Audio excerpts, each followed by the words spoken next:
name is Muso. I'll get all you guys to learn about like what's happening in location-based entertainment, especially in VR. Quick introduction about myself.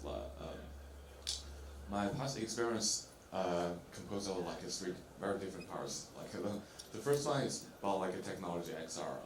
I'm consultant for like Huawei and early developers for like Project Tempo at Google NIC, and also some guest lectures for universities in York University and also University of the Arts. And my second experience comes from the performing arts industry. So I was like a personal investor for Hadestown Broadway. That's a Broadway musical, and I'm super lucky because the next year the Hadestown that Broadway musical wins the Tony Awards, and also I'm a registered like performance brokers in China. So if you guys have some like a performance wants to come into China, like we could talk actually. And the third experience comes from like almost like 10 years of I work as a professional architect. So like I was kind of like the early adopters for like parametric design, like using scripting in architecture field. So these like different experiences like gives me very different perspective like when it comes into like location-based entertainment with XR. And my company is called like I founded the company in New York City called Nexing. Nexing is kind of like right now is kind of like a pretty renowned like a company for immersive entertainment, immersive experiences. So we do a lot of like research, like we publish research reports on immersive design.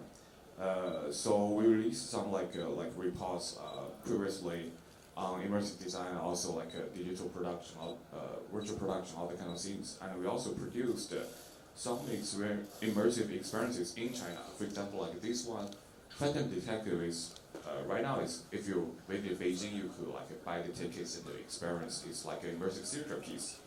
And also we were get involved in some like virtual concert metaverse projects as well. For example, like Tyga is a pretty famous rapper in United States. So like we were getting involved in a large production team, like different like teams for Tyga's like a virtual concert. We 3D scanned Tyga in Los Angeles, like in 2022, and they hold like a virtual concert for.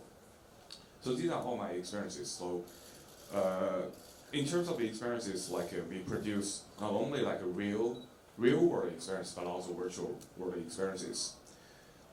Then it comes to the topic like VR and location-based VR. For those who don't know, like location-based VR is, it actually comes to two different categories. So if you talk about like a location-based entertainment is actually a pretty large category, which includes like tourism attractions, exhibitions, theaters, museums, concerts, all that kind of stuff. And also like a very large one is theme parks, like Disneyland and Universal Studios. But when it comes to VR, it actually has like sounds like it's different two categories, but like in between there's location-based VR. So in the short word is actually you experience this VR in a specific location. So normally it is some kind of like experience you could not only you're not able to like just experience using a like a Pico headset, other kind of things. You need to go to a location to experience, like you go to a theme park to. So and then what's the difference between like these experiences? You could actually tell from like these pictures. For example, like this picture is from like a Meta Quest. You could with one like a headset you could experience many things already. But like when it comes to location-based VR, you actually the main difference is the latter one, like location-based VR. Since you go to a specific location, you experience that experience with other people. So it's more like a collective experience instead of an individual experience. So what gives you besides just what you see in the headset is actually is collective experience. You work with other people, you share the same memory and you could communicate on-site simultaneously. So that's very different things. And then a quick survey, who knows this company? Like it's called The Void.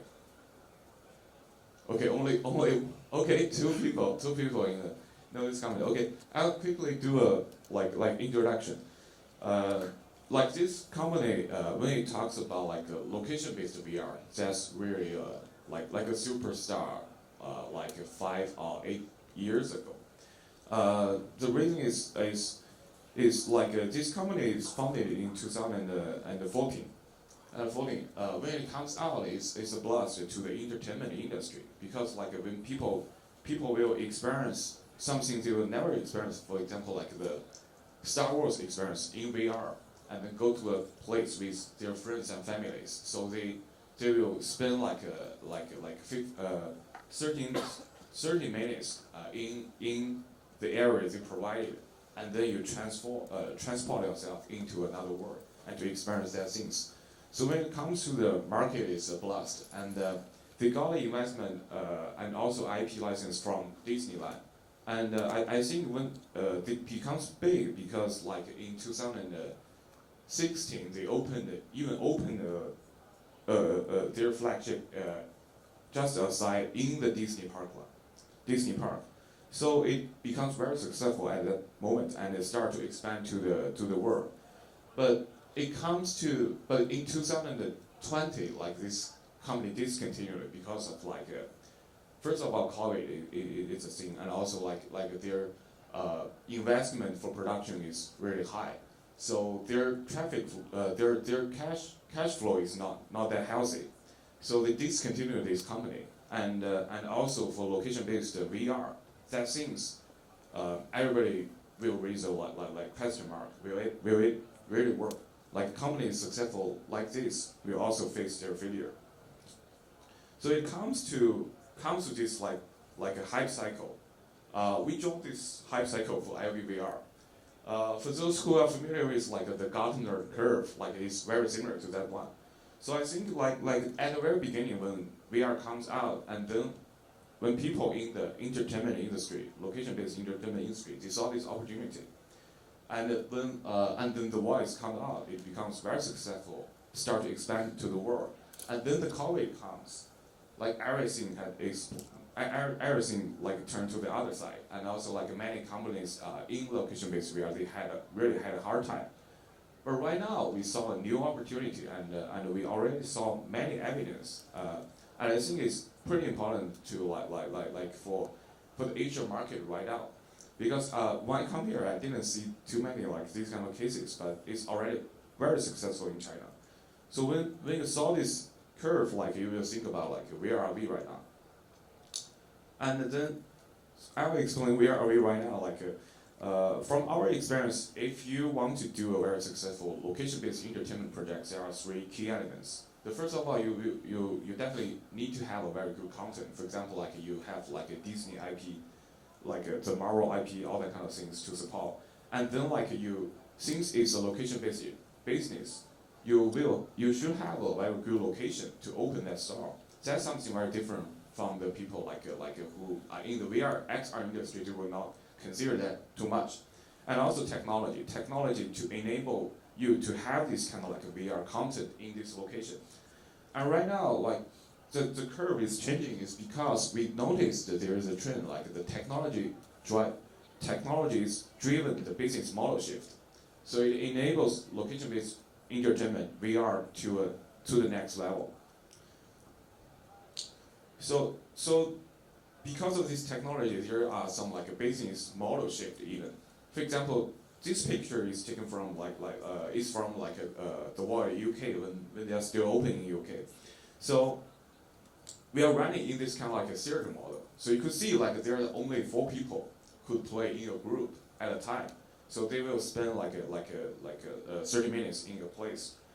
But not right now, since the technology is driven, we could shift from this theater model to a larger exhibition or dark ride model, which means you could accept more people in a space in the same time.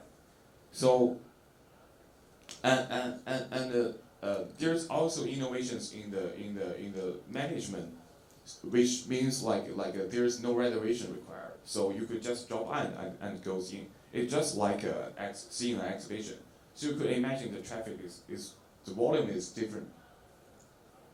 When it comes to location-based entertainment, there are many different metrics you should think. For example, like the capacity, also like the per square meter efficiency. How in term, it's just like how much money you could make in these rented spaces, and also like the turnover rate. These metrics becomes very important. And then why now? So what happened because of to enable all these things, we notice there are many innovations in the location-based VR technology. For example, we divide it into 4 different parts to help you understand, because it's pretty comprehensive. So when you think about a location-based VR in business, you should definitely look into these 4 parts. So the first part is definitely tracking. So if you want to hold an experience in a location, and definitely everybody needs to know where they are.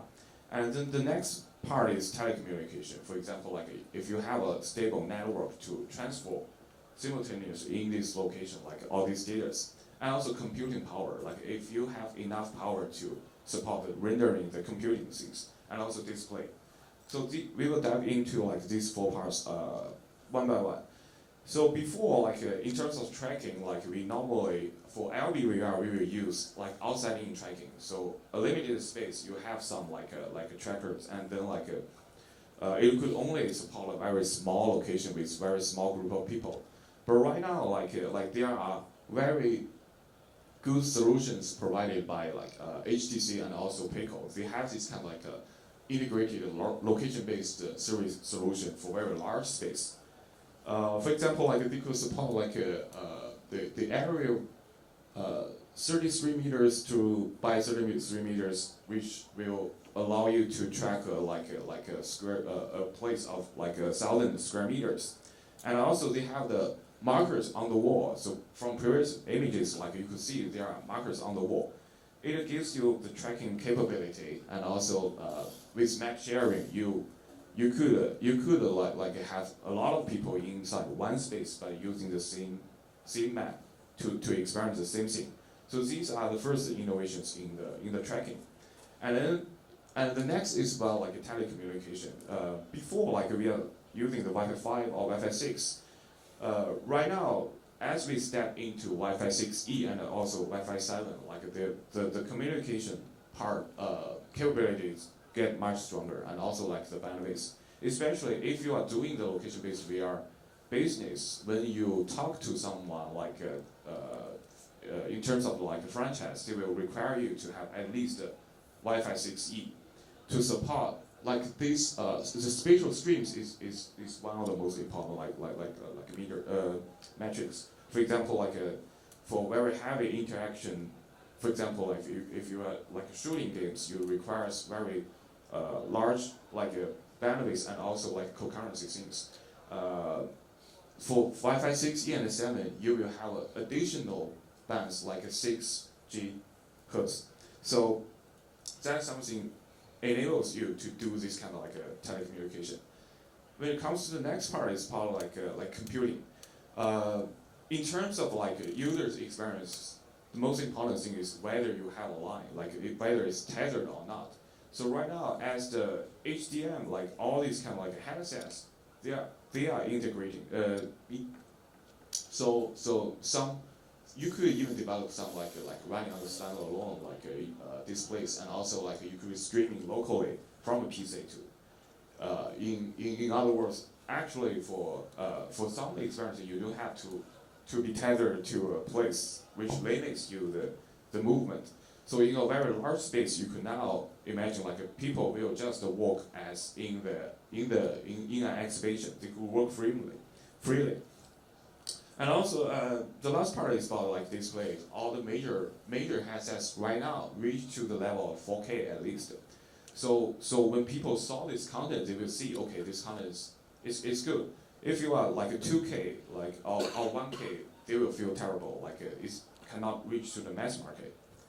So all these kind of like 4 different parts of like the tech innovations actually enables location-based VR comes to a new different categories. So before like if you could only serve like 4 people a group in a specific location, you could only do some like a small scale VR arcade or VR attractions, which will only attract some gamers or VR enthusiasts.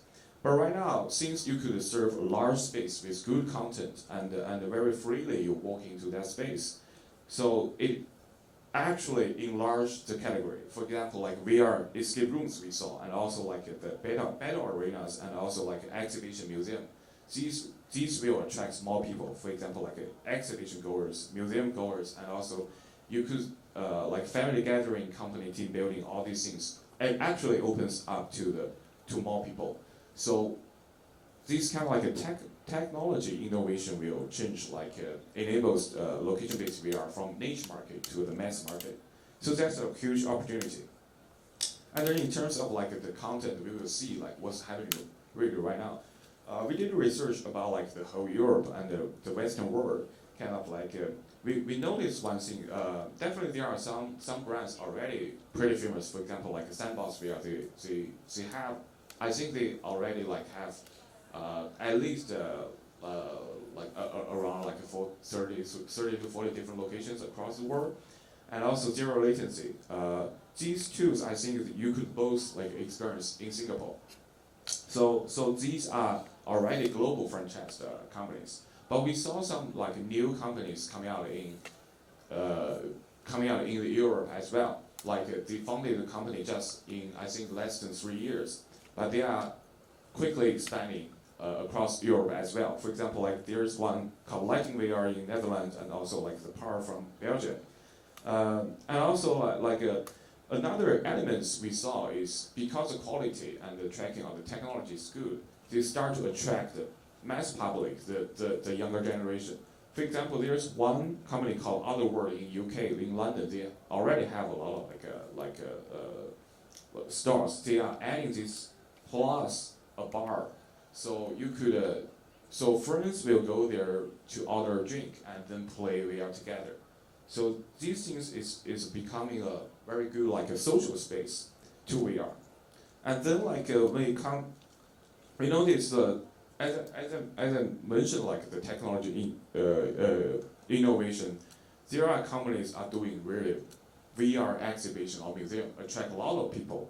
Like this company is based in France. It's called Excurio, and this company spent several years creating the VR content for museum, and it becomes very successful. It first in the Europe, tour the Europe, and then the next year, so from last year actually, the first introduced to China, and it becomes a blast. And then right now it already like expand to 4 different cities in China, and they produce 4 content in the past several years, and then like right now already like 3 different contents are in China.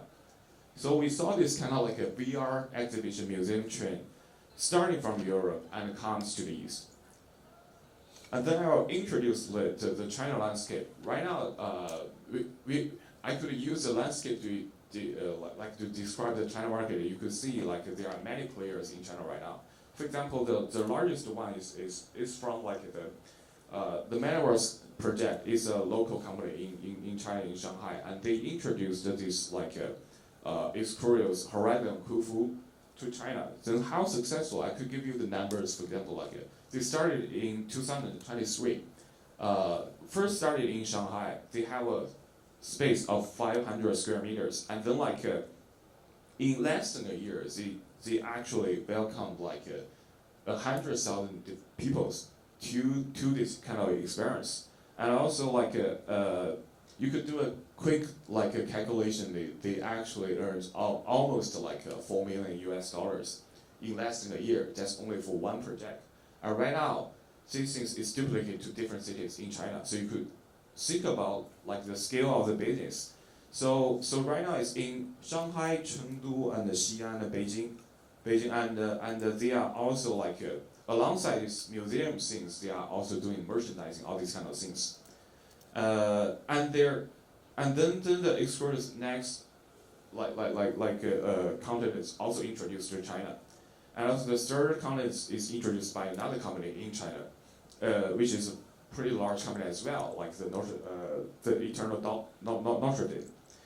And then there's other companies like Migu. Migu is kind of like under one of the largest telecommunication companies in China, is China Mobile, and they just launched this new experience called the Infinite. They're working with the top 360 video content like creators in Canada, Felix and Paul. So this content is different. It's not like a CG materials. The 360 video contents are also turned into a location-based VR format, and then meets the mass market. And these are all the pictures from these exhibitions. You could see even like people with wheelchair, they will come to. So definitely they help the VR content to reach to a mass audiences. And also this company I should definitely introduce, because it's ICE is kind of like a Nasdaq listed company. They based in China. They have their own IP. There's something pretty similar to Disney, and they are using their IP to create this kind of like a location-based VR entertainment project as well.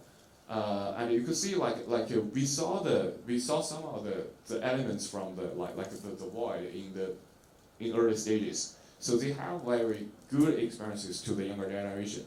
And one thing is different is because besides the VR, they are combining these with escape rooms as well, because that is super hot in the younger generation. So before you're really wearing the headset, you actually have half of the time actually playing in another world, and then helps you transform into the VR content. So that's already has some innovations in China that makes the whole location-based entertainment very different. It's a mixture of real experience plus the VR experiences.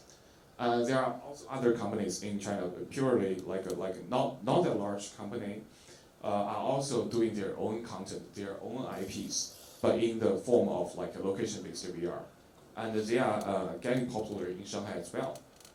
So with all these kind of cases showing you what's happening in China right now, shows you a trend. I kind of want to have several conclusions. The first is definitely from this you could see that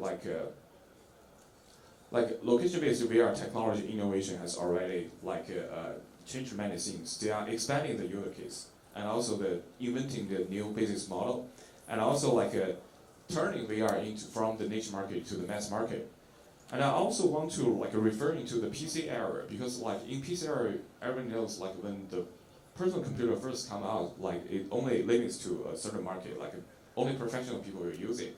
And gradually you have the cyber cafe, you have a place well-equipped facilities, and you go to that space to use, especially by the some online games. When it first come out, people go to the cyber cafe to use the personal computer. But when it comes to the next stage, when these PCs becomes more accessible and affordable, for example, laptops come out, it generally integrated into everyone's working life. So I think in terms of XR, VR, all the kind of hardwares, they will follow the same route. So at the very beginning, when it comes out, only guys like us will look into the XR industry. And then gradually they have the opportunity to experience for the mass public. For example, these kind of VR museums they will go to and they see, okay, the content is good, it's already 4K. I love this kind of new kind of interaction. And then gradually we believe they will follow the same path and even have as VR, AR gradually integrated into the everyday life, they will become a big thing as well. So what's for us, there are actually many opportunities existing here. In the production of the whole experiences, definitely we have content production. I think these are the opportunities for the VR gaming studios, and also a location-based technology solution. This is one thing I mentioned, the four different steps. You still have a lot of opportunities in terms of hardware, software, services in that. And also another part is how like location-based like industry, how you work with XR technology. They also have many like requirements. For example, like design, construction, device management even. I just noticed like recently there's a company they're focusing on like on-site device HDM like hardware management. They raise a lot of money in Silicon Valley. So these are many opportunities staying ahead. Okay, that's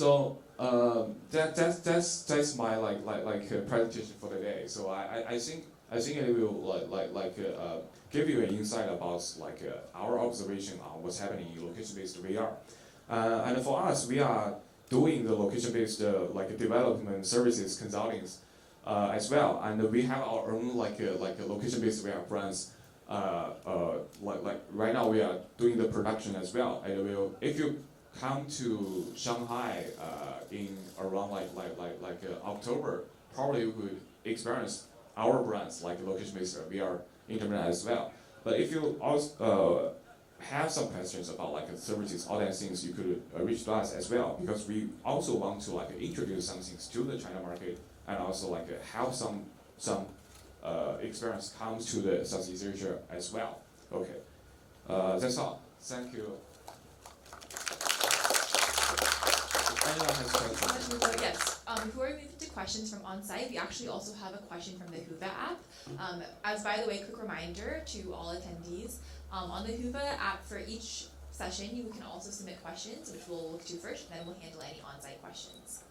Okay, so first we have a question from Patrick from Dark Arts, asking, given the cost of AVP, how will it ever really fit into the LBE landscape? Yeah, I noticed that question on the app.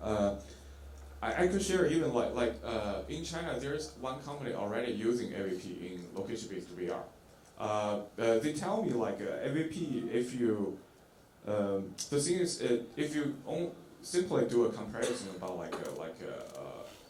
you do location-based VR, you definitely have a lot of things. Besides the VR goggles, you also have a computer, a VR-ready computer. So combining all these things is, if you compare that with AVP, is not, the price is similar. It's not, AVP is much more expensive, but it gives you the benefits of like I said, to the mass public, actually not too many people experienced AVP before.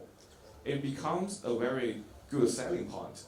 So you will have a place with for example 20 or 30 AVPs ready on site. So you simply just buy a ticket, you could experience equipment of 3,000 US dollars. And then you will only spend less than 300 RMB. So it's actually a very good attracting point and the selling point for location-based VR entertainment industry. So I think it's a very good good try, and I could tell him there are already companies in China trying to do these things. Yeah. Thank you. Do we have any other questions from the audience? Okay. If not, thank you so much, Muso. I'm sure the audience found this a very enlightening conversation about the current landscape of location-based VR as well as upcoming opportunities. So thank you very much.